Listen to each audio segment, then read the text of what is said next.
Yummy lunch? Post mo. Bagong sapatos? Flex mo. Monthsary?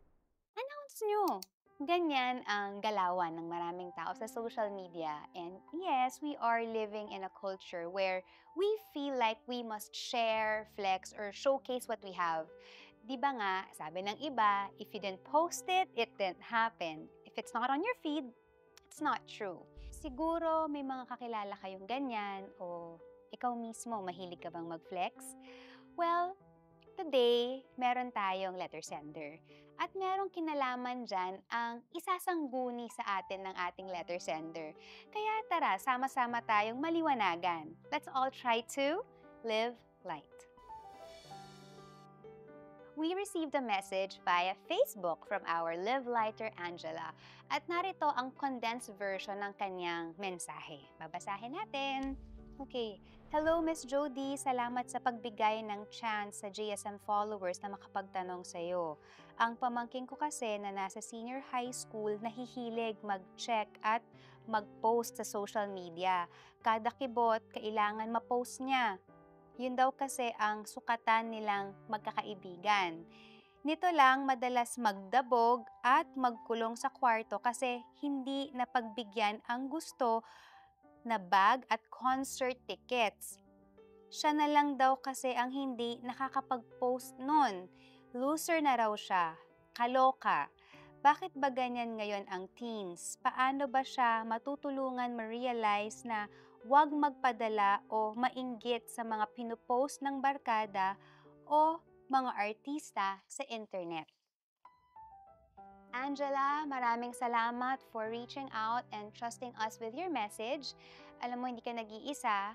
Maraming concern ngayon for their loved ones na apektado nitong flex culture online. Pero mahalaga munang malaman kung bakit nga ba ito nangyayari. And let's learn from our expert, ang Communication at Social Sciences Professor na si Miss Danielle de Guzman. Ang flex or ang announcement culture, it's a social trend that highlighted people in terms of they wanted to post something that talks about their travel, their recognition, or something that they wanted to flex online just to be in terms of social trend. It was all started because people in the social media wanted to gain a sort of recognition. Okay, so because of the things that they are posting, it seems like they are receiving a sort of likes, comments, or reacts of what they have gained. Like for example, meron silang bagong gadget, meron silang they've been to new places. No, in that case, it creates a personal branding because you wanted to tell the people that I am happy, successful, because it creates a sort of dopamine that I feel good because I have all these things. The power of social media, sometimes it creates a sort of pressure to everyone that's looking on the social media or checking social media by time to time because of the things that people are posting.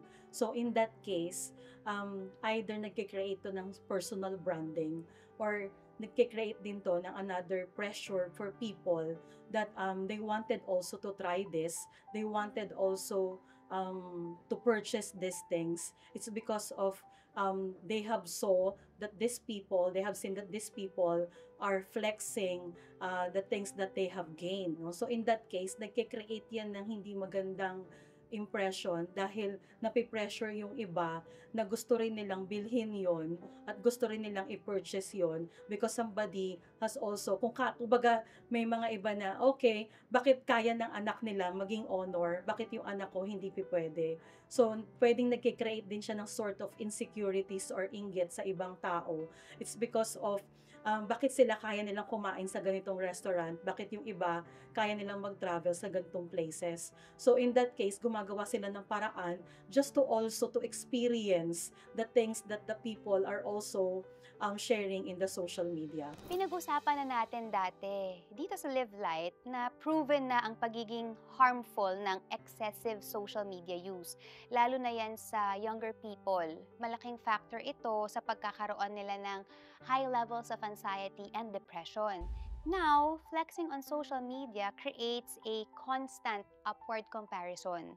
Para sa mga nagpo-post, at mga nag-view ng pinost. Yung pagkumpara natin sa ating mga sarili sa mga ipinapakita ng ibang tao sa social media that can intensify feelings of inadequacy. Yung mapapatanong ka bakit ba mas maganda ang katawan niya? Bakit mas malaki ang bahay niya? Ba't mas masaya ang bakasyon nila? This and that. Ang daming mga tanong, ang daming lumalabas ang insecurities, bumababa ang self-esteem, kino-question natin ang mga sarili natin when we compare ourselves sa mga nakikita natin online. Ngayon na nalaman na natin ang ugat ng flex culture at kung paano ito po pwedeng makasama, balikan natin ang concern mo, Angela. First, have an open and judgment-free conversation kasama ang pamangkin mo. Ipadama mo na handa kang makinig at safe siyang makakapag-share ng saloobin niya sa'yo. Tapos, tulungan mo siyang mag-evaluate ng content na nakikita niya online. Share these questions. Makatotohanan ba yung post na yon? O baka naman stage lang yon for clout. Importante kasi na malaman niyang hindi lahat ng mga pinopost ay authentic realities. Karamihan, may mga curated, filtered, o exaggerated yung content. Pagdating naman sa pagpo-post ng pamangkin mo, wala namang masama to share milestones, yung mga genuine life moments, or even random stuff sa social media. Pero kailangan alam din niya ang boundaries. Key questions to ask before posting something online is, ipopost ko ba to connect or to compete? Is it for connection or just clout? Ang dami kasing nagpo-post ngayon for attention and validation. Kasi naman, the more outrageous and the more explosive, kung mapapansin nyo, di ba, the more likes and followers. Pero ipaalala mo sa kanya na hindi nakasalalay dyan ang worth niya. We are more than our social media accounts.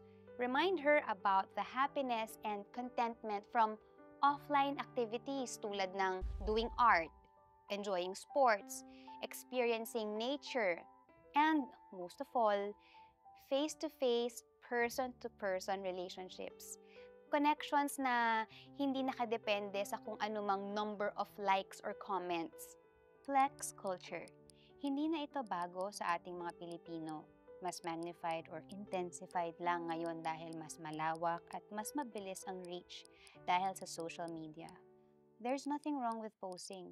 Yung iba ginagawa na kasing online diary ang social media platforms nila. Walang masama na mag-share. Pero lagi nating tignan yung intention natin when we post something online.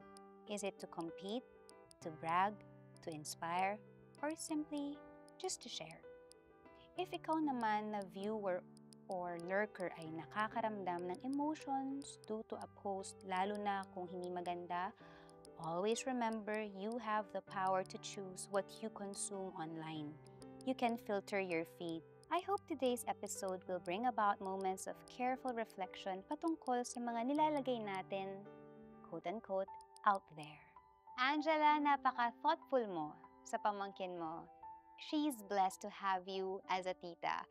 Ang mga struggles ng pamangkin mo, they are real. And so is her worth.